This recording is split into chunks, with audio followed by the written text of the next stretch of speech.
ഹരേ കൃഷ്ണ. കർക്കിടക മാസത്തിലെ വളരെ പ്രധാനപ്പെട്ട ഒരു ചടങ്ങാണ് ശിവോദിക്ക് വെക്കൽ. അതായത് കർക്കിടക മാസത്തിന് തലേന്ന് വീടെല്ലാം അടിച്ചു വാരി ശുദ്ധിയാക്കി ജ്യേഷ്ഠ ഭഗവതിയെ പുറത്താക്കി കർക്കിടക മാസം 1-ാം തീയതി ശ്രീ ഭഗവതിയെ നമ്മുടെ ഗൃഹത്തിൽ കുടിയിരുത്തുന്ന ചടങ്ങ്. അതിരാവിലെ ഉണർന്ന് കുളിച്ച് ശുദ്ധിയോടുകൂടി വൃത്തിയുള്ള വസ്ത്രം ധരിച്ച് നമ്മുടെ വീടിന്റെ പൂമുഖത്തോ അതല്ലെങ്കിൽ പൂജാമുറിയിലോ ഭഗവതിയെ കുടിയിരുത്തും.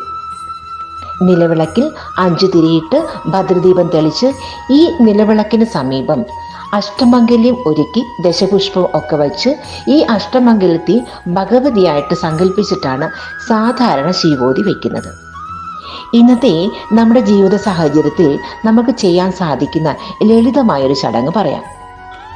ഒരു തട്ടത്തിൽ അലക്കി കോടി വസ്ത്രം, വാൽക്കണ്ണാടി, സിന്ദൂരം, കൺമഷി, ചന്ദനം, നമ്മുടെ കയ്യിൽ നിറനാഴി ഉണ്ടെങ്കിൽ നിറനാഴി വയ്ക്കാം, അടയ്ക്ക് വെറ്റില ഉണ്ടെങ്കിൽ വയ്ക്കാം, കുറച്ച് നാണയത്തൊട്ടുകൾ.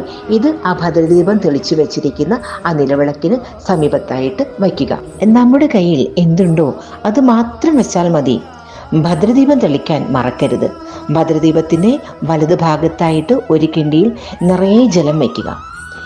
ദശപുഷ്പമായിട്ട് സങ്കല്പിച്ച് തുളസിയിലകൾ മാത്രം സമർപ്പിച്ച് ആ നിലവിളക്കിനെ ഭഗവതിയായിട്ട് സങ്കല്പിച്ച് ശ്രീ ഭഗവതിയെ നമ്മുടെ വിഗ്രഹത്തിൽ കുടിയിരുത്താവുന്നതാണ്.